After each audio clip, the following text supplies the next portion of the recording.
Hey guys, welcome back to our channel. ఎలా ఉన్నారు అందరూ? నేనైతే చాలా బాగున్నాను. మీరు కూడా బాగుండాలని మనస్ఫూర్తిగా కోరుకుంటున్నాను. ఈ రోజు అయితే మనం హవ్యన్ స్కూల్లో పేరెంట్స్ టీచర్ మీటింగ్ అవుతుంటే వెళ్తున్నాం. నేను చదువుకునే రోజుల్లో అయితే పెద్ద పెద్ద ప్లే గ్రౌండ్స్ ఉండేవి. ఇప్పుడైతే ఆటలు కూడా ఈ స్కూల్లోనే ఆడిపించేస్తున్నారు, ఇండోర్ గేమ్స్ అని చెప్పి. పీటీఎం కి ఎవరు అటెండ్ అయ్యారో సైన్ చేయించుకొని పిల్లల దగ్గరికి అయితే పంపించారు. సైకిల్ టెస్ట్ అయితే అయ్యింది. దానికోసం పేపర్స్ ఇచ్చారు, మార్క్స్ ఎంత వచ్చాయో చూడమని చెప్పి. మన వాడు స్కూల్ కి వెళ్ళాక ఫుడ్ తినడు, వాటర్ తాగడు. అప్పుడు ఫుడ్ తినమని చెప్తే తినేసాక నేను అలా కాసేపు వాడి పేపర్ చెక్ చేసా. హవ్యన్ కి ఎన్ని మార్క్స్ వచ్చి ఉంటాయో గెస్ చేయండి. నేను చెప్తాను అనుకోండి మొత్తం వీడియో చూస్తే. మేడం అయితే ఎక్స్ప్లెయిన్ చేశారు ఎలా ఎలా ఉంటున్నారు పిల్లలు స్కూల్లో అని చెప్పి. అండ్ ఇన్ ఫ్యూచర్ రాబోయే డేస్ గురించి, ఎగ్జామ్స్ గురించి ఎక్స్ప్లెయిన్ చేశారు. ఇప్పుడు బయట ప్లే గ్రౌండ్స్ అయితే లేవు కానీ లోపల మాత్రం స్కూల్లో క్రాఫ్ట్స్ అయితే చాలానే చేపిస్తున్నారు పిల్లలతో.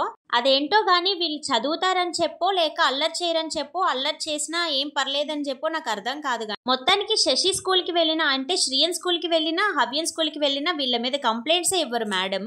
పెద్దోడు పేరెంట్స్ టీచర్ మీటింగ్ లో కూడా కంప్లైంట్స్ ఏం ఉండవు అసలు. నేను రివర్స్ రాసే అబ్బాయికి ఫస్ట్ వచ్చింది క్లాస్ లో, అందుకే మేడం చాక్లెట్ ఇచ్చారు. అలా అయ్యింది పేరెంట్స్ టీచర్ మీటింగ్. తీసుకొని వస్తుంటే దారిలో చేపలు కనిపించాయి. మన దగ్గర ప్రాన్స్ కిలో లెక్క అమ్ముతారు కదా, ముంబైలో వాటర్ లెక్క ఇస్తారు. అక్కడున్న వాటర్ 350 చెప్పాడు, అందుకే తీసుకోకుండా వచ్చేసాను. అవి చూస్తే అరకిలో కూడా ఉండవు అసలు. ఇంటికి వచ్చాక పక్కాగా వాళ్ళ బాక్స్ వాళ్ళే తీసుకోవాలి, వాళ్ళు డ్రెస్ వాళ్ళే చేంజ్ చేసుకోవాలి, అన్ని ఎక్కడొక్కడ పెట్టాలి, లేకుంటే దెబ్బలు పడతాయి కదా. అందుకే వాడు చక్కగా చేసుకుంటున్నాడు వాడి పనిని. ఇదైతే వీడియో కోసం మాత్రం కాదు, రోజు అలానే చేయాలి. ఏదో ఒక రోజు మిస్ అయినా కూడా తిడతాను కాబట్టి చేస్తారు పక్కాగా. ఇస్తావా చాక్లెట్? నిజంగా ఇవ్వు. మేడం ఇచ్చిన చాక్లెట్ నాకు కూడా ఇస్తానంటే డ్రెస్ చేంజ్ చేసుకుని వచ్చాక ఇమ్మని చెప్పా.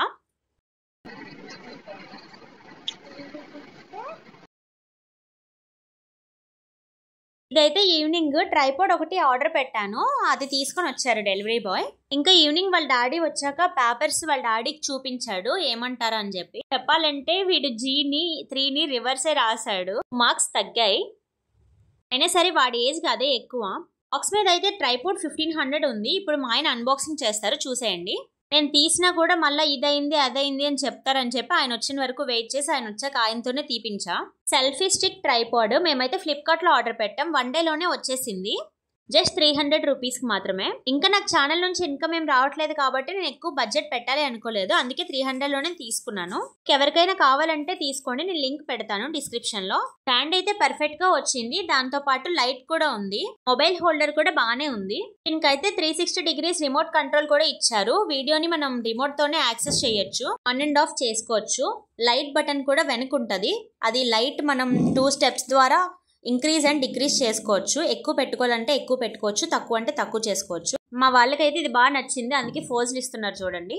చిన్నగా వీడియోస్ చేసుకునే వాళ్ళకైతే ఇది పర్ఫెక్ట్ అని చెప్తాను నేను. కుకింగ్ వీడియోస్ చేసే వాళ్ళకి కూడా బాగుంటది, కిచెన్ లో పెట్టుకోవడానికి కూడా బాగుంది. ఇంతవరకు ఓపిక్ గా చూసినందుకు థ్యాంక్ యూ. అదే చేత్తో ఒక లైక్ వేసుకొని సబ్స్క్రైబ్ చేసుకోండి.